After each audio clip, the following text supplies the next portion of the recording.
Hey, good evening, everybody. Good evening, good evening, good evening, man. I want to welcome you guys back to the Conversation 9-8, back on for another episode, episode 203. So we've been going strong, and I'm happy that I'm back on. Man, been a really enjoyable week for me this week. I have no complaints. Was able to see some things I never seen before, and able to do some stuff on the job. It was a great experience. So I'm very appreciative of that and happy for that. But man, I'm just wanted to get on here and get back on here tonight, man, and talk about this topic, man. This is a great topic. I want to give a shout out to my son Robert, who inspired this. So shout out to him, man. Love you a lot, man. Love you more than you know. But yeah, man, hope all is well. I hope everybody is doing well, man. I hope things are going well. Man, shoot, we 2 weeks away from Christmas, 2 weeks away from 2024 being over with. Man, 2024 been a fast year. So with all of that, man, I just wanted to say, man, I appreciate the support, man. I'm sharing this with a few people like I do every week. And besides that, man, I hope you guys enjoy it the same way that I do. And feel free to comment. Feel free to come on and comment and interact. But won't be before you guys long tonight. But we're gonna get right into it. Ain't no need to stopping it. Then keep this thing going. But I do appreciate the support, and I appreciate everybody continue to rock with your boy. But again, episode 203. And again, shout out to my son. He inspired this. So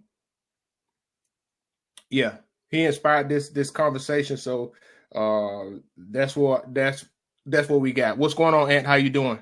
But we're gonna go ahead and get started. And what we're gonna talk about tonight is we're gonna talk about sometimes God will give you what you ask for to show you that it's not what you really want. Man, shout out to God for that, man, because many times, man, and I can speak from existence, but God will give you what you ask for. And we serve a God who give us free will, and people would like to say things, but sometimes, even as parents, we give our kids, we try to advise our kids on things that may not be good for them, but we allow them to get it just so they can learn certain things. And sometimes God will let you get what you ask, give you exactly what you asked for, just so you to realize that it ain't what you want. And there's a lot of lessons that's learned with that. And I'm appreciative of those lessons because those lessons teach you the value of the insight that the love of a protective father, a covering, or what covering looks like. And I think that's a struggle for many of us to accept the fact that because covering sometimes feel like we're being controlled. And I know that's upsetting for some people, man. What's up? What's going on, Ant? Hey, what's up, Flo? What's going on with you, brother? Man, thanks for tuning in. But yeah, man, sometimes we look at it. God will give you what you ask for. I can remember, and it's funny though, and I'm laughing, but sometimes God will give you exactly what you asked for, just so you to realize it ain't what you want. And it's hard. One thing is, we are hard-headed by nature. We are hard-headed by nature. That's just how we do. That's what we do. And I'm talking about human beings. And there's a lot of things where when people may be looking out for what's best for us, a lot of times naturally we'll fight against that. And I can remember being a young man and smelling myself and feeling like I got to a certain space to where, hey, I got things figured out. I know how things are. So boom, I'm going to operate and roll with it the way that I deal with it. And I began to move in certain ways and operate in certain ways. And I began to be headstrong. And I can remember being upset at my dad about some stuff when I was younger in the house. And they're like, dang, you tripping, man, you tripping. But I remember when I got older and I had gotten married to my son's mother, and I was fulfilling the role that he was preparing me for. I had an epiphany, and it made me think about all the things he was preparing me for. And I broke down in tears and I called him. I thanked him because now I saw what he was doing. See, that's a lot of times with this. Sometimes God will give you what you ask for because we feel like we know it all. I mean, that's just what it is. Many of us, the big problem that many of us have is many of us feel like we know it all. we got everything figured out. And especially when I'm speaking in reference to a relationship with God, and we feel like we know what's best. And I'm not saying you don't know yourself. I'm not saying that you aren't knowledgeable, but what we like to do is we feel like we're in control. And God get to a point to be like, hey, okay, you go ahead on, you drive. I'm telling you, you about to drive off this cliff, but go ahead on, you drive. God will give you exactly what you asked for. And just so you to find out that ain't really what you want. You know, you've been in this, find yourself in situations where boom, you get everything. You have all of these goals and you have all of these plans, and you work your plan, and you boom, you get it. And then when you get it, you achieve it, and you got it, you're miserable. And the reason why you're miserable is because it's not tied to your purpose. It's not what's going to be fulfilling for you. And you had your sights set on something, but you fought against it, and God gave it to you just so you to realize, I thought I wanted that, but that ain't really what I wanted. That ain't really what I wanted. Ant said, sometimes God give it to you to see where your loyalty lies. That's true. That is a true statement. Sometimes God see, but I think too, with that is not only the loyalty, you know, not only the loyalty, but many times God will give us things that we ask for just so we can realize that it's not what we needed. You know, and it's funny how people always make this saying, like, you don't miss the well until the water runs dry. The problem is we don't even realize, appreciate the stuff that we really blessed with. Like, and I made a post the other day, and what I said in the post basically is, you know, so many people are complaining about what they don't have that they don't pay attention to what they're already blessed with. And the things that they're already blessed with, really, they're not even deserving to be blessed with it, but they're focused on what they're not getting. And many times God will give us the things because when we feel like we want something, it's really coming from a selfish place. It's not coming from a place where we can give back. It's not coming from a place where we can grow from. It's not coming from a place where it's uplifting anybody else outside of our own selfish desires. And so many times what happened is God will give it to you and you get it and you thinking initially you're excited about it. But now when you examining this in your hand, you're like, this ain't what I wanted. And it's funny because you're disappointed with it. Flo said just the opposite will happen too. Sometimes God will keep things from you because the unknown cost of what you ask for is greater than you can bear because you aren't prepared to receive it. Boy, Flo, man, look, I got to hit on that one, Flo. I got to hit on that one. My man Flo said, sometimes God will keep you from things because you're not prepared. You're not in a position. You haven't conditioned yourself. You haven't done the work to receive and appreciate and pay the cost for what you're asking for. And so many times that is a sad thing, but that's a reality that many of us do. Many of us, we are upset at God for not giving us things that we, quote unquote, has been praying for. But the problem is we've been praying for it, but we haven't been preparing for it. And I would tell you, not only you have to pray, but you have to prepare. You have to do the work to prepare to receive. And many of us aren't willing to, we're not even in a position to pay the cost and emotionally, to pay the cost from a mental standpoint, to pay the cost to maintain it. So God won't even give it to us, so we will fumble that bag. We got to put the work in so that we can prepare to receive it. We have to. I'm being honest with you. Ant said, that's like wanting to be rich, then you become rich and can't handle the rules that follows. You know, one of the things about it is we've seen many cases like that. If you look around, you see so many cases of people who hit the lottery. And once they hit the lottery, a couple of years later, they go broke. Or you talking about, they said professional athletes, on average, about 3 to 5 years after they leave, they're filing for bankruptcy and they're getting divorced. And it's a lot of stuff you can talk about with that. But a lot of that comes from them not being prepared to receive what they work for. Many of them work their entire lives to achieve a goal, but they didn't prepare themselves to embrace and maintain what the blessing that they have been came into. And a lot of that is we focus on the wrong things. And a lot of times we have to do the work to prepare to receive. We always asking God, and we want this, we want that. But how many of us are actually doing the work to prepare? like really doing the work to prepare to receive the things that we say that we desire. I'm being honest with you. How many of us are doing the work? You know, and one of the sad things too is, and I want people to really understand and take a look at this, but if your desire to ask for something and to seek something is self-serving in nature, I will tell you right now, it will not do you good in the long run. Because anything that is a blessing is not only a blessing to you. See, the thing about it is when you're helping people and you're giving from a place of overflow, man, so many people can pull from that. They can pull from that because giving from a place of overflow, it is they're constantly having a renewal. And the thing about it is this, not only that, and I'm using this I'm using the analogy of water. If I have a well and the well just have the water in there and I have a huge reservoir, but the water is stale, then eventually that well is not going to do any good. But if I have a running well where the water is continually being moved and circulated, that means that that water stays fresh and it's more appealing and it has greater benefit to those that come with it. That's why we have to have the overflow and give from a place of overflow and not a place of selfishness.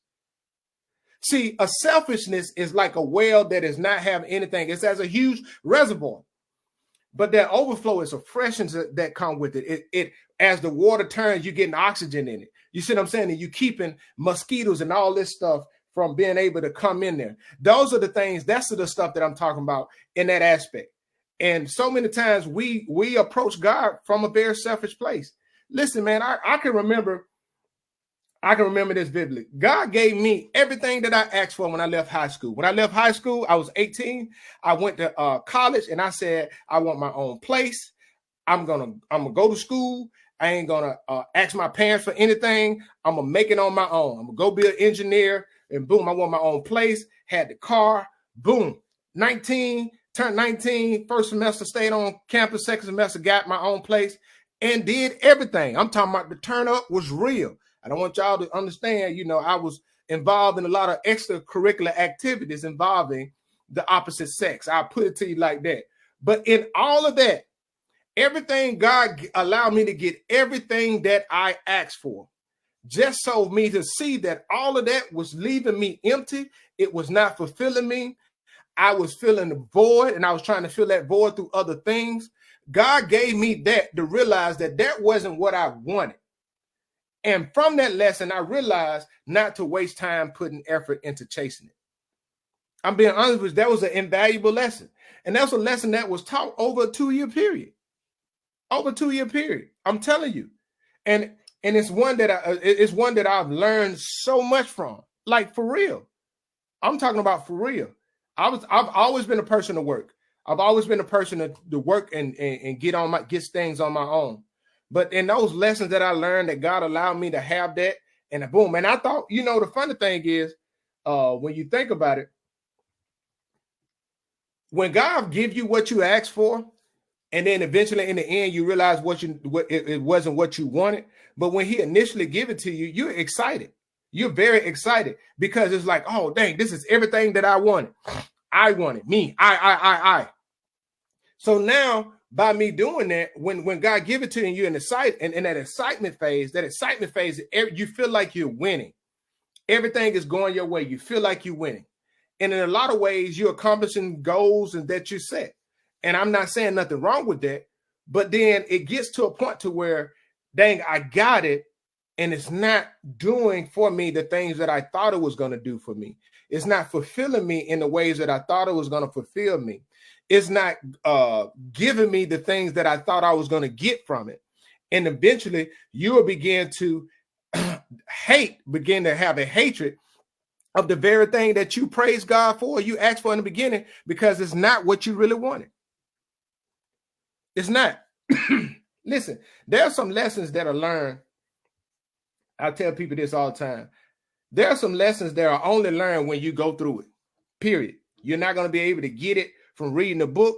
You're not going to be able to get it from the advice of other people. There are some lessons learned that comes from the hardship of experiencing it. Listen, it hit different.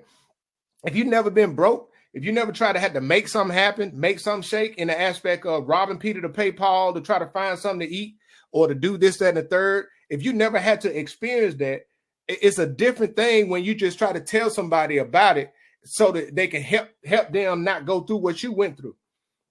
Sometimes you got to go through it, and God knows that. That's why God give us certain things and also protect us from certain things, because it's not what's going to be in our best interest in the long term. But sometimes he give us things so that we can experience it. And through that experience, we realize that's not what I wanted. And that's not going to do me any good. So the best thing for me to do is just trust God and lean on God. And I know that's not a sexy thing to say. That's not something that a lot of people like to talk about. But sometimes God will give you exactly what you ask for just to show you. And it's not a bad, it's not, he's trying to, what do you call it? He's not trying to, embarrass you. That's not what he's doing. But God is always concerned about what is best for you. And one thing about it is this, no matter how much you try, you cannot outrun the call of God on your life. And no matter how much you do outside of that, outside of the will of God on your life, and I know it can be frustrating because when there's a call on your life, sometimes it feels like a burden. Sometimes you know that it's on the inside of you, but you don't want to embrace it because you want to do your own thing. But then it's like when you go out, quote unquote, to do your own thing, that leaves you in a space where leave you disgusted as well. You know how I can talk about it? Because that was me. I'm out there, and it's not, if people talking about living a life, no, I'm living a life that I thought that I wanted. But then I realized when I got the things that I thought that I wanted, it wasn't fulfilling me the same way that when I realized, came to myself and I gave my life over to God, and then I started to live according to what I knew what was on the inside of me. I'm just telling you. And that's something that in that aspect, that is something that I realized in that space that, my dad used to always say, yeah,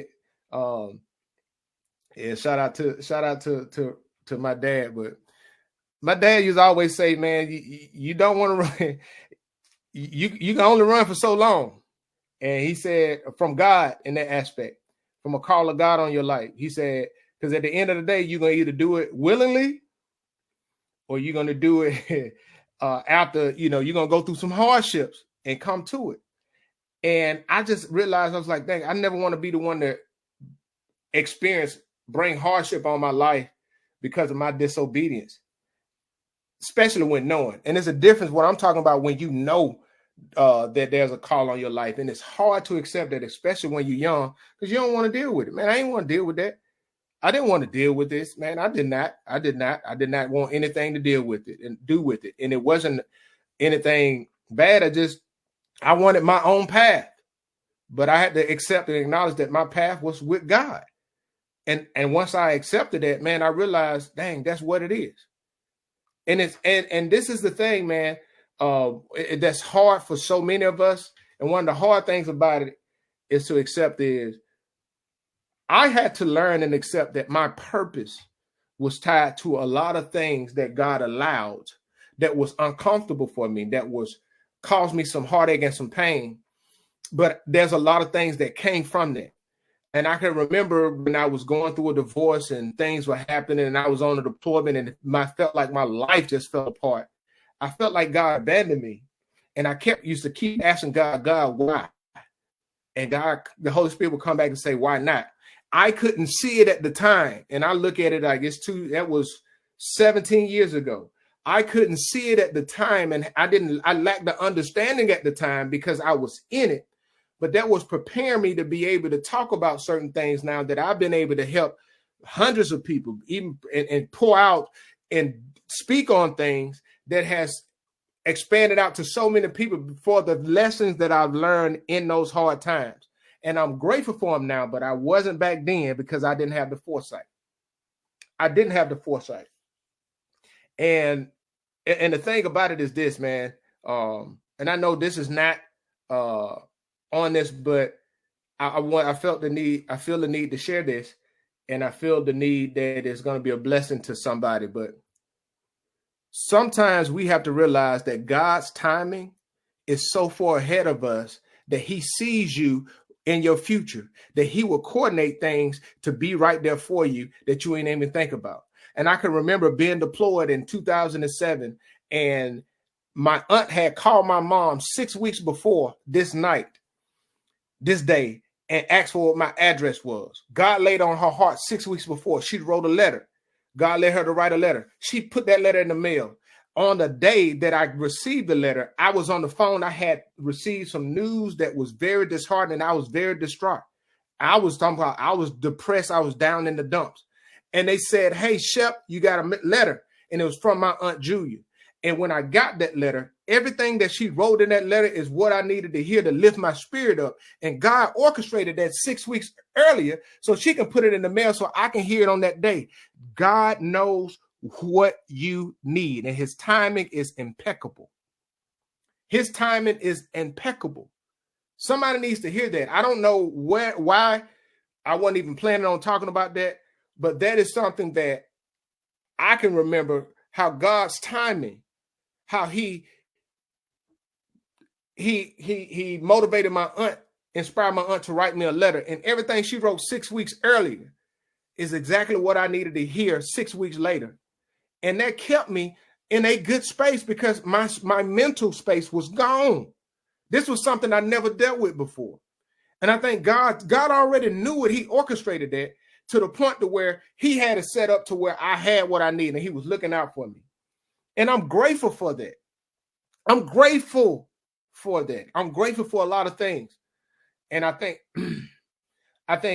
God's time is impeccable. And I'm thankful for who he is and what he's been for me.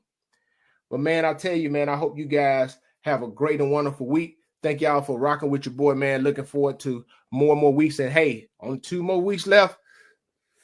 2 more weeks left in 2024. Looking for 2025. Hey, do some great things in 2025 and be blessed. God bless.